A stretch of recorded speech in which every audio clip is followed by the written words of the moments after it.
Next week, we start a new sermon series. It's a Christmas series, and it's going to be on, the gift that we see given again and again in the Christmas story, and it's a gift of faithfulness. So we'll be talking about that more next week.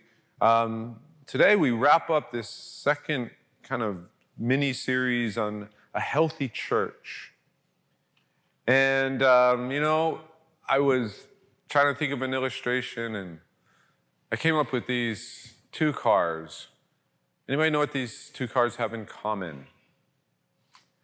They both can talk, okay? They both can talk. Now, some of you already have talking cars. They talk to you while you're driving, hopefully giving you good directions. But I thought about the talking cars. It's Knight Rider on the one side, and I think his name is Speed McQueen on the other side. But if you thought about your car, you got in your car this morning to come to church, or after church you're going to go home, and just like these cars, your car decided to talk to you. And your car wasn't giving you directions. It wasn't Alexa or anything like that suggesting where you should go eat. But instead your car said this, I'm kind of tired of being a car. I know I was made to be a car, and I know that, I've been a car for all these years, but I'm kind of tired of it. I'm thinking of doing something new. Or maybe I just be a car sometimes, but I don't want to be a car all the time. Well, if you're like me, on one hand, I would be fascinated that I had a talking car. But on the other hand, I don't really have a talking car because the car doesn't want to be a car. It just wants to talk. Well, then I'm going to have to get another car. One that actually wants to be a car. Especially if I need to get around. And I think we would think that would be kind of crazy. Car, not wanting to be a car. But I sometimes wonder if that's not a lot like what I think sometimes we do. We do it as Christians and we do it as a church. We'll be like, I know all the words of what it means to be a Christian. I know what I'm supposed to believe. I know this whole thing we've been talking about, living sacrifice and all of this other stuff. And we just sang this song, count everything as loss, lead me to the cross. We just sang that song. But I'm kind of tired of being a Christian. I still want to be a Christian sometimes, but not that kind of Christian. Or maybe we sometimes do that as a church. We're just like, let other churches be healthy churches. Let's just kind of be, whatever. That's good. Whatever is good. Because if you're whatever, then whatever you are, you've met your goals, right? Because your goal was to be whatever. Here's the question. The question that I want to ask today is this question of, okay, what happens if we don't follow? What happens if we decide we don't want to be a church? Not a church in that way. We like being a church in a totally different way, not the way the Bible is saying. Not the way, the back of your notes say about a Romans 12 church. We don't want to be that church. Yeah, Pastor, we heard about identifying the core and, committing to the cause and all of that, count the cost. We know that's from the Bible. We know that's all good. But we're kind of done with that. We're too tired. We're too busy. What happens? What happens when we know that a healthy church is a church of true disciples who value Christ above all else, who are willing to follow him no matter the cost? We know that. We know that a church is uniting us together, that we're united together. We know that's what a healthy church is. So what happens if we say, no, I don't want to be a healthy church? The Bible actually talks about this. Luke says, in Luke, Jesus says, if someone puts their hand to the plow, the plow, to plow the fields. He says, if that person puts their hand to the plow and takes their hand away, Jesus says, that person's not worthy. They're not worthy to enter the kingdom.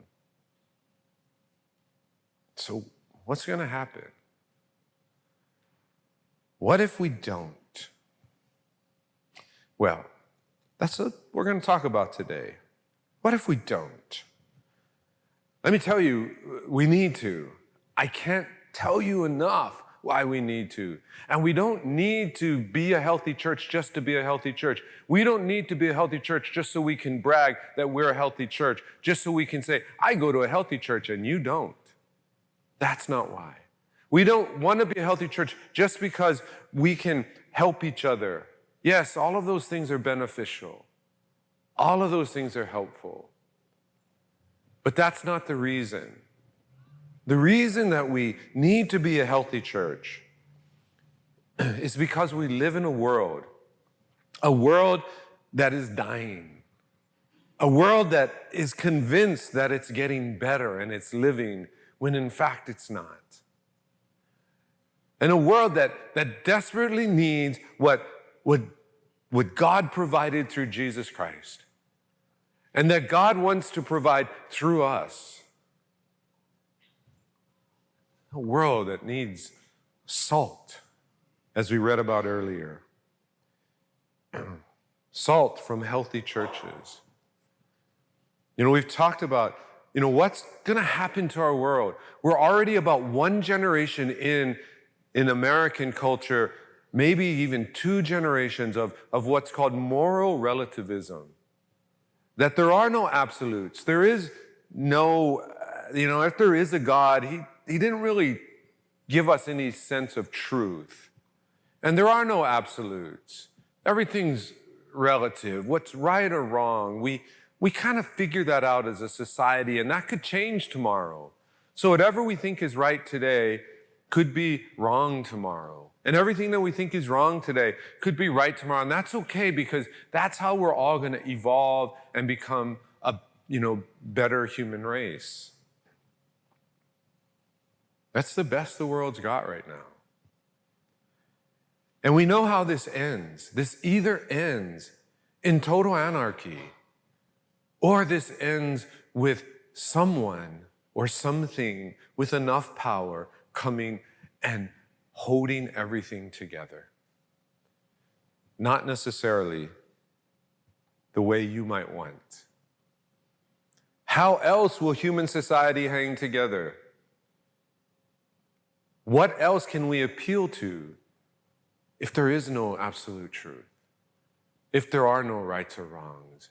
If they change? Who knows what the world will be in a year, 2 years, 5 years, much less 20, 30, 40, 50 years. Oh, people go, well, it's change. Isn't change good? It depends. Depends. Are we just randomly just saying whatever happens today is fine? It was that great advice Doris Day gave us all, from those of you who old enough to remember. Remember that song, Que sera, sera? Whatever will be, will be. It's like the worst advice ever. It was a really nice, kind of catchy song. But it's terrible advice. Whatever will be, will be. But you know what? It's what the world seems to have embraced. Oh, whatever will be, will be. There's no truth, so we can't really have any direction other than the direction that we just kind of make up as we go. We go on hikes as a church. We have a hiking club, and we go on hikes, and I think it would be really scary if everybody goes like, oh yeah, let's go on this hike. And Mr. Sam usually leads us on the hikes, and so Sam's out there leading us, and we've been walking for about an hour, and you're like, oh, Sam, what trail is this? Oh, I don't know. Where does it go? Not sure. When will it end? I guess when it ends. What will we see along the way? What do we need to prepare? I don't know. More than 2,000 years ago, God anticipated this. He's been preparing his people, the church, for moments like this to be salt. But it's going to cost. And so Jesus completes this sermon. He completes this sermon in Luke on the cost of discipleship. And remember, he's had a crowd. This crowd is gathered around. Remember, it's Jesus mania. He's at the height of his popularity. Tens of thousands of people follow him wherever he goes. He goes to the other side of the Sea of Galilee, they'll run. They're pressing. They want to get close. They're so excited that there's one account where they forget to even bring food. They don't even think about food. They just want to be near Jesus. And they don't all want to be there for the right reasons. And so when Jesus would draw crowds like these, he would then preach these hard sermons about the cost of discipleship. He would say hard things because he wanted them to understand. And so we've been talking about, him saying like, you need to count the cost. And then right at the end, he says, and this is what happens. This is what happens if you don't follow. And so he says in verse 34, salt is good, but if salt has lost its taste, how shall its saltiness be restored? It is of no use either for the soil or for the manure pile. It is thrown away. He who has ears to hear, let him hear. You see, most people get the general message, but they don't really get the picture. Because as soon as I say salt, you're only thinking in a modern sense of salt. You're thinking about that little salt shaker on your table. You're thinking about the salt you might sprinkle on your food, right? The salt on your popcorn, salt you might use to cook with. That's what you think of that salt. And maybe you know enough to know that, in the ancient days, they used salt to preserve like meat and things like that. But here, it seems like Jesus is using a different picture. And we see it there where it says, no use either for the soil or for the manure pile. If we don't really understand how the ancient peoples used salt, this doesn't really make sense to us. But here's how they use salt. They use salt as a fertilizer. When he's talking about it's of no use for the soil, he's saying that what was a picture in their minds, instead of them seeing a little shaker with an S on it, instead of that, or maybe a sigma, it is in Greek. But if it's instead of that, that's not what they saw. What they saw, they got the picture. Oh yeah, we salt the earth. We salt the earth. We put salt on the earth because salt does something to the soil. It makes it more fertile. I'm not an agriculturalist. I'm not going to tell you I know all that salt does. But that's the picture they got. The picture they got was that he's talking about his disciples. He's talking about his followers. He's talking about the church being salt, being fertilizer. And what does fertilizer do? Fertilizer helps things grow. It helps things come back to life. It helps what's already there produce what it's supposed to produce. But then we see this manure pile, and we're like, oh, so is he saying like, oh, it's not even good enough to be thrown away? No. It's the same picture in a way. The manure pile was also fertilizer. And one thing you should know is that in 2,000 years, a manure pile was pretty much what you picture. If you have smell-o-vision and your picturing abilities, it smells the same. It's manure, right? And they would have had these piles in different places. And if you've been to third and fourth world countries, you'll see them. So why the salt? Again, the salt was put on there to help preserve the manure. So the manure would then be able to go and fertilize the soil. So that's the picture. You have to get out of your mind the picture of salt being sprinkled on whatever you put salt on. Instead, it's salt being put on the earth to fertilize the earth. It's salt being put on this pile of manure to preserve the manure. So what happens when he says, salt is good, but if salt has lost its taste, how shall its saltiness be restored? The answer to that question is, it will not be. You need to get that. That if you at one time were salt, if you at one time were fertilizing and you were doing what God had called you to do, if at one time that's who you were created to be, and you say, like the talking car, no, I'm done.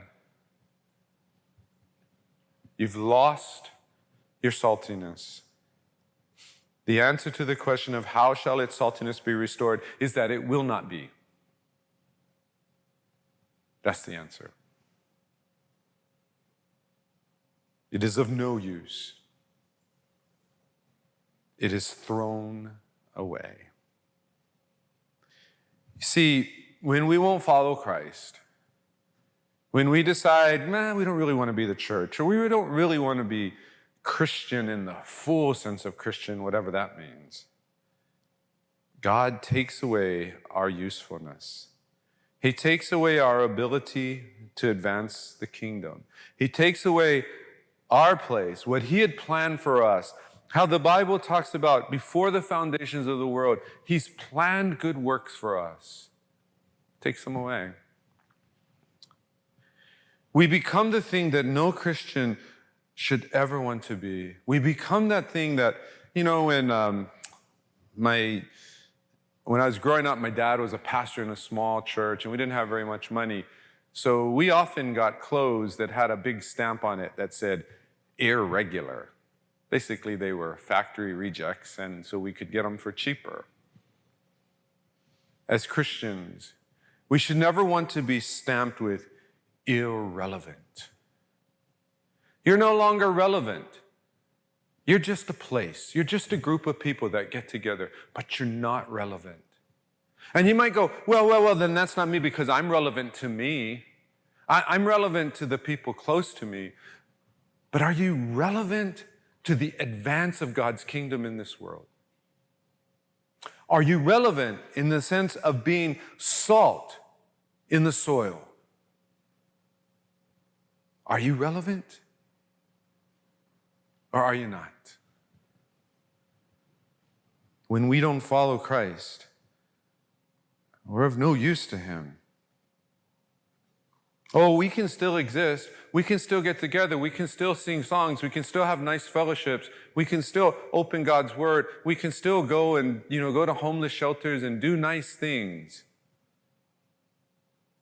But we're not relevant. We're not relevant because we're not doing the thing that he's called us to do. We're trying to do things, and we will do something in our own power, but we will never have his power. We will never fulfill our purpose. We will simply be spinning our wheels until each of us dies and maybe gets replaced by people who are relevant. You see, you don't get to, it's not that God is looking at you and stamping you as irrelevant. It's you choosing to be that way. It's you choosing to be like the car that can talk and says, I don't want to be a car anymore. It's you choosing to say, I don't want to be salt. Because salt means I have to actually come into contact with the soil. Or worse, I have to come into contact with the manure pile. It's not God labeling you as irrelevant. that we choose it. No. You see, God's good. God's, if you are like, well, God, I don't want to do your will. It's not like God's going, oh no, my whole plan, what am I going to do? No, he's got others. He's got others. He's asked you to be involved. He's asked you to be salt and light. He's asked all of us as a church to be that, not because he needs us, but because he knows when we become that, we are most fulfilled and we can be most effective.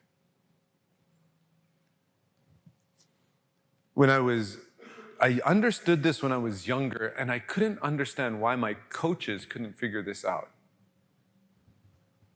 But if most coaches, you guys know I coach cross country and track, and sometimes I see other teams have little slogans on their t-shirts, and one of the slogans is, our sport is your sport's punishment. Because what do coaches do? If they want to punish, if they're a football coach, they want to punish the football players, they make them run. Basketball, make them run. Do all that, make them run, make them run. But I could never figure out what I figured out in high school, why most coaches can't figure this out. You want to punish a real athlete? Sit them down. Don't even let them practice. Just let them sit and watch. Whenever I had to stand on the side, I hated it. Because all I wanted to do is be in practice, because if I'm in practice, I can get better.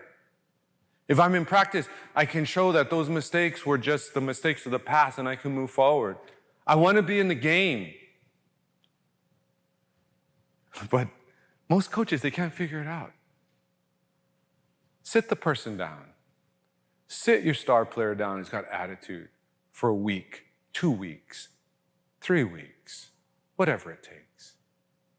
Because a real athlete, somebody who really wants to be part of the team, it's not going to take that long before they are whatever you need them to be. Make them run? They'll run, but they still have the same bad attitude. As a matter of fact, it's probably worse. Take them out of the game. Don't let them practice. You see, that's one of the tests. One of the tests of whether we've lost our saltiness or whether we ever had it in the first place is when we hear that what God will do when we don't follow Christ is that he'll make us irrelevant. He'll take us out of the fight. He'll pull us on the side. He'll put us on the shelf. As if you go, I'm good with that. That's okay. I had a good run. Or, somebody else can do it. God doesn't really need me. If that's your attitude, that's the test. When we don't care, if I have an athlete and I tell them, you're not going to practice today. And they're like, oh, good. You know what that tells me? A person doesn't want to be good. They don't want to be better. They're just on the team for some other reason. When we're perfectly happy with not being used by God, when we're okay that we don't feel that we should be ashamed if God stamps Waialae Baptist Church as irrelevant, if we're okay with that, it tells us we've already lost it. It should bug us.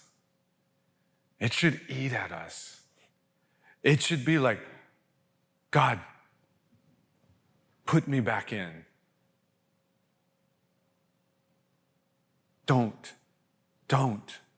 put me on the side. Don't put me on the shelf. When we don't follow Christ, God says, okay. Oh, but when we follow Christ, When we follow Christ, what happens? He helps us bring life into this world. He allows us to participate in the process of bringing life into the world. Now, I don't know, I've only been on one side of the birthing process, and I've only watched it from the outside. So I'm not going to say that I was engaged in the bringing of life into this world as some of the women in our church have been. But I will tell you this.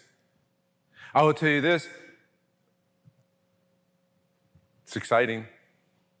It's the best thing, not just being there when my children are being born, but it's helping them to grow through the years.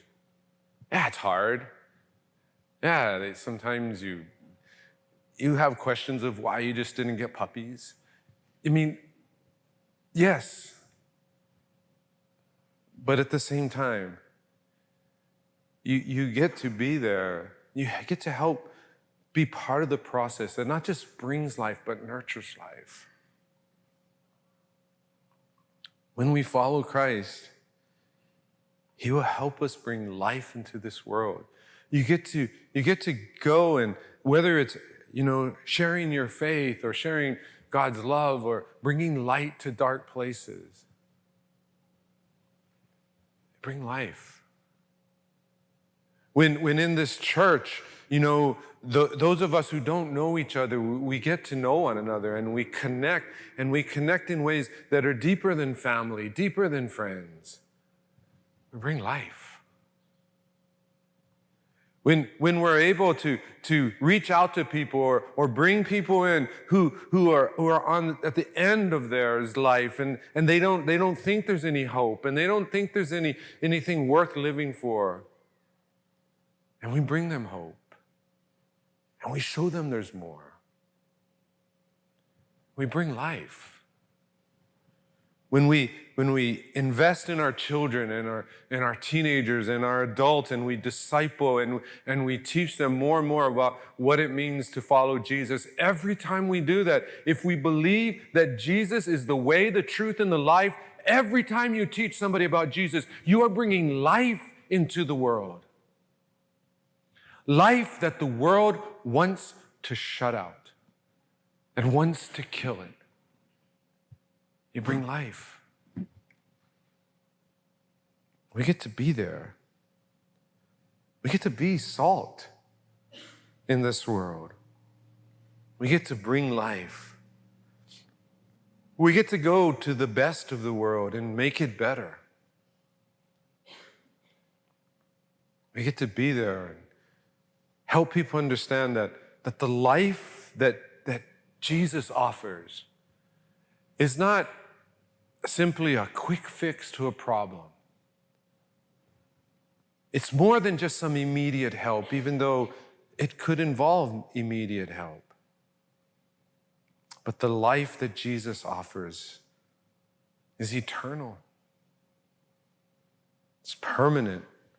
It changes us, makes us new. You see, when we follow Christ, He lets us do the best thing that there is to do in this world.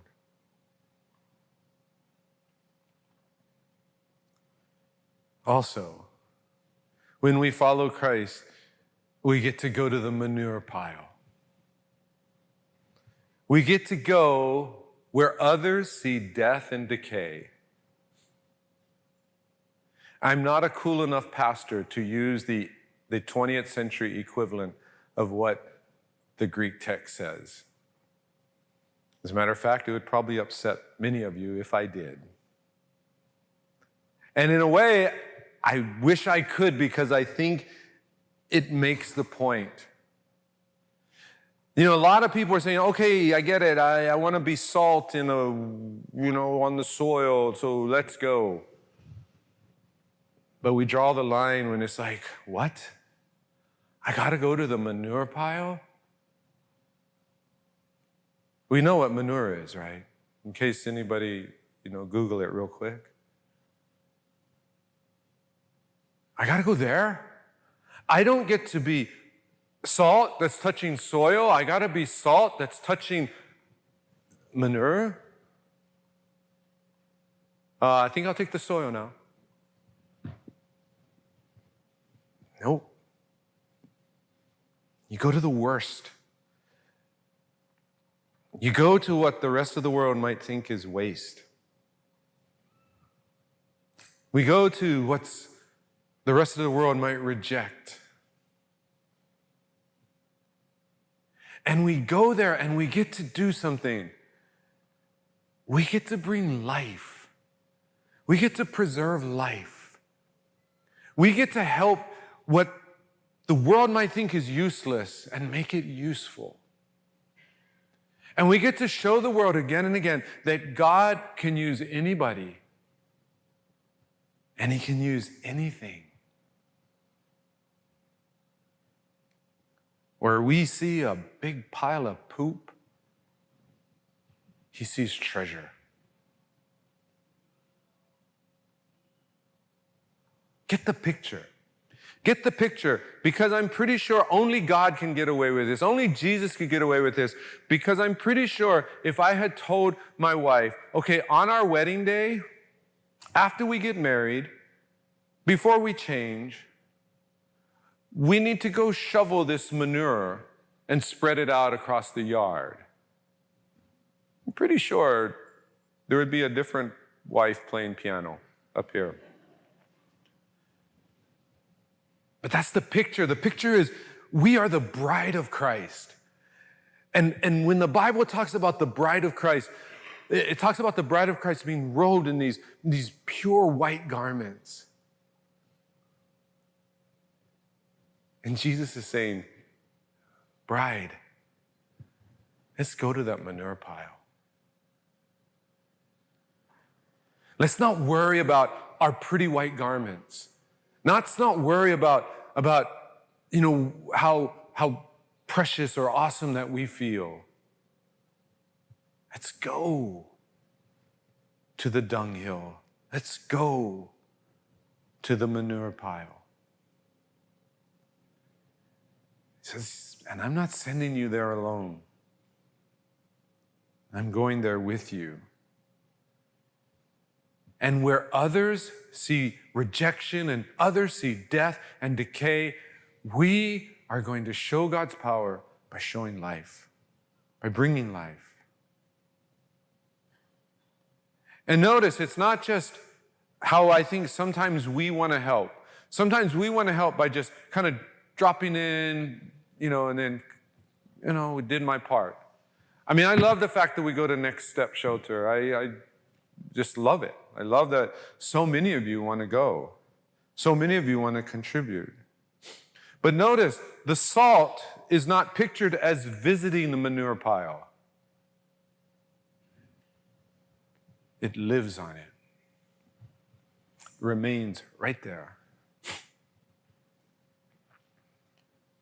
And I was thinking about this, that, when you go to the soil, and you're having the picture of salt on soil, and you're the salt, and you go there, you're making contact with the soil, the fertile soil that already can bring life, and you're there, and so you're just adding to it, right?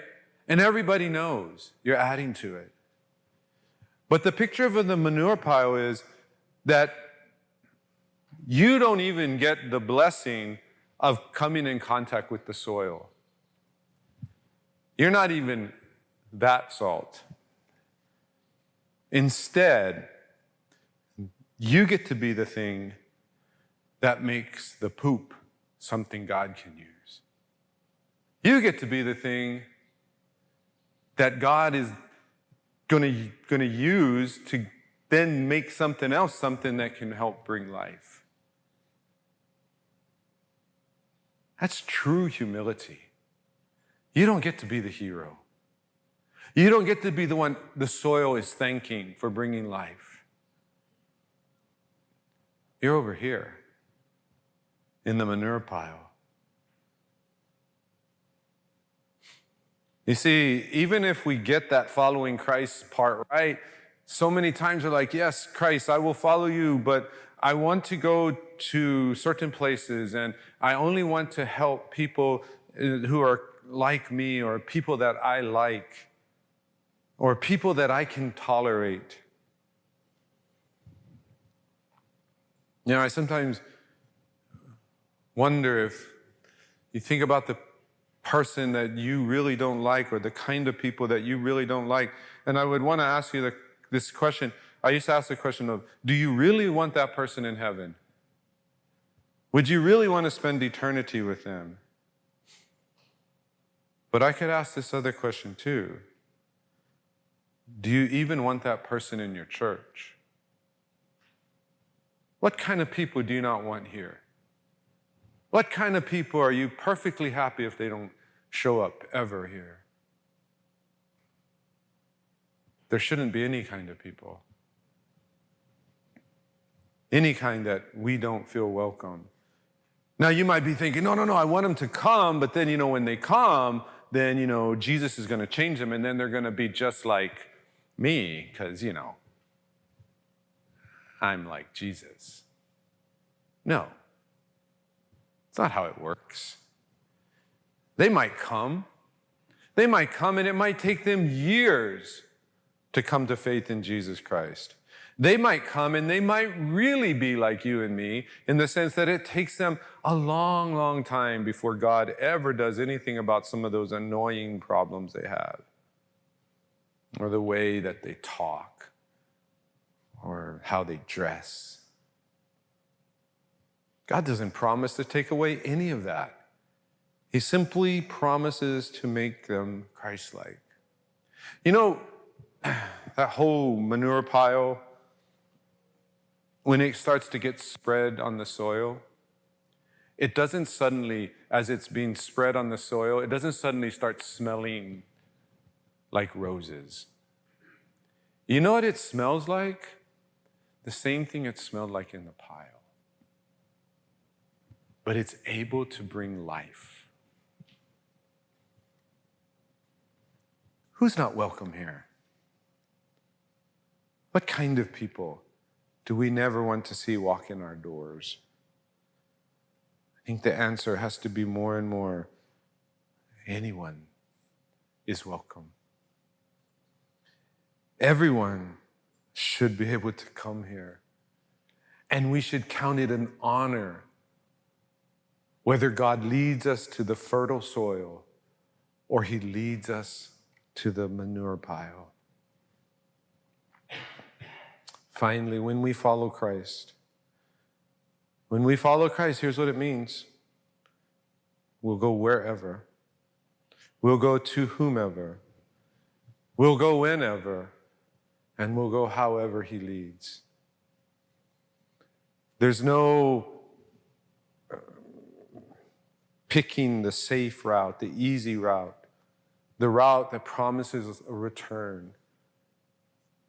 And we don't do this out of some just blind faith. We do this because, as we talked about a couple weeks ago, we believe that what Christ came to do and what he is continuing to do is the best possible thing for this world.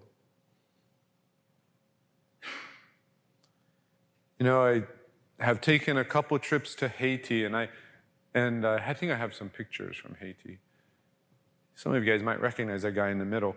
But we've gone to Haiti, and Haiti is it's like a fourth world country, and it's hard to explain Haiti to people. It's really difficult to explain. But I'm telling you, just to get to where we are there in that picture, it's a 10-hour ride, and it's only about 100 miles. Do the math, right? That's how bad the roads are, not how bad the bus is. And you can see some of these other things that we do. We have, we work with some orphanages and just do whatever we can do to help people. It's not easy. It's not comfortable. In fact, if we had gone last spring break, there was some rioting that took place, and they had to delay, they closed the airport. They had to delay people leaving. But been there. I would go again, want to go again. We went to Japan this summer, and people who didn't really understand what we were doing, they're like, "Why are you going to Japan in the summer? It's so hot." Because we're not going on a vacation. Doesn't matter how hot it is. And some of you might have read this week, this 26-year-old young man named Jonathan Chow. He felt God was leading him to go reach this unreached group on this small island. He was taken there illegally by these boaters. And he was killed right there. I don't know Jonathan. All I know is that what he believed was that God was leading him to those people. And if God was leading him to those people, it didn't matter what the risks were. And he knew he might die. One of his last journal entries said, "God, I hope I don't die." He knew he might die, but he was going to go anyways. I don't know if he knew, but I have a feeling if he knew, he wouldn't have cared. But if he knew that after he died, that Christians and non-Christians would get onto social media and criticize him and talk about how stupid he was,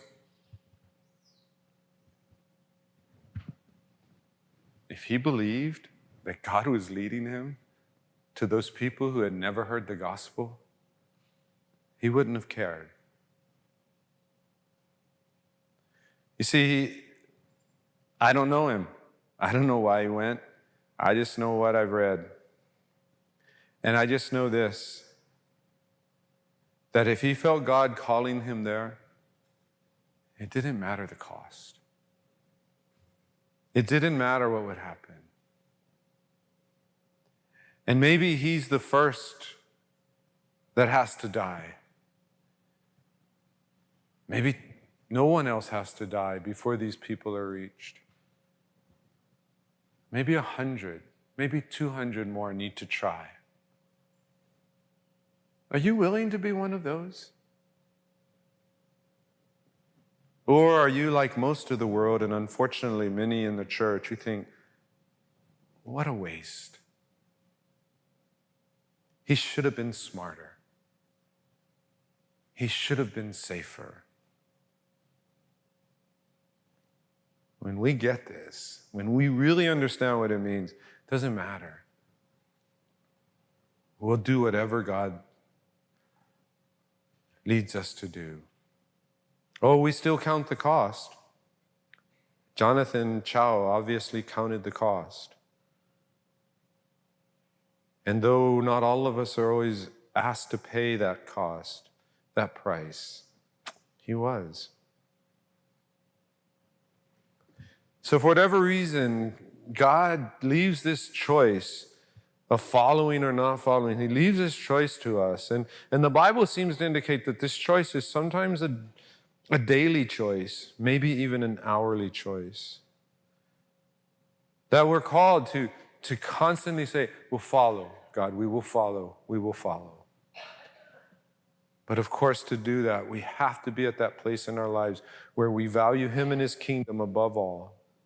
And we're willing to work together, united by his Spirit, saturated by his abundant love.